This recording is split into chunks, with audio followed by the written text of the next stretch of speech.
a sector that's not represented on the Nifty, but it's a sector that's fast gaining quite a lot of significance, the aviation space. Among the three listed players, Indigo, SpiceJet, has managed to deliver a strong quarter, but the same can't be said about Jet Airways. Soumeet Sarkar analyzes the 5 key takeaways from the aviation earnings. So Soumeet, why don't you just tell us about how this particular quarters turned out, and of course a potential impact of crude as well. So I'll start off with the revenue per available seat kilometer for the airline companies. Now this has increased for all the 3 airline companies, with highest year-on-year growth seen by Indigo. Now Indigo's revenue per available seat kilometer has increased 10% compared to the last year.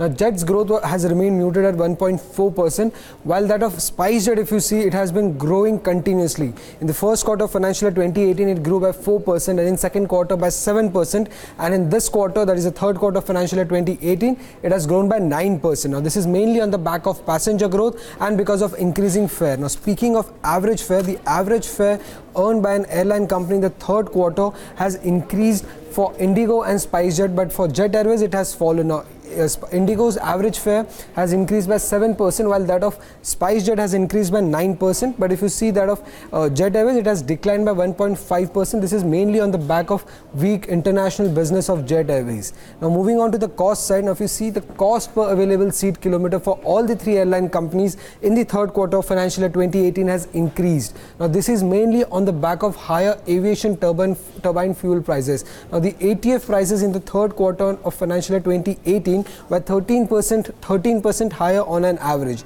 and you can clearly see how it has impacted them. Indigo's cost per available seat kilometer has increased by 4%, Jet's 2.6%, and that of SpiceJet has increased by 8%. However, if you remove the fuel cost and if you see the other cost, in that place Jet has outperformed the peers. Now Jet's cost per available seat kilometer excluding fuel has declined by around 2.6%, while that of Indigo and SpiceJet has increased by 2% and 4%. And when you see of Jet Group, that it has declined continuously for the 5th consecutive quarter. Now in the third quarter of financial year 2018 it had declined by 1.7%, and now in this quarter it has declined by 2.6%.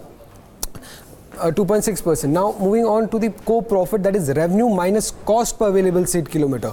Now that has improved for all the 3 airline companies in the third quarter of financial year 2018, but for Jet Airways it has still remained negative. Now for Indigo, if you see, it has increased from 0.4 rupees to 0.7 rupees in the third quarter of financial year 2018. For SpiceJet it has come in at 0.5 rupees, and for Indigo it has improved marginally from negative 0.07 to negative 0.05 in the third quarter of financial year 2018. Has there been a substantial change in market share at the end of the quarter, Soumeet? So if you see on the market share front, the smaller players have been able to grab some market share from the larger player, that is Indigo.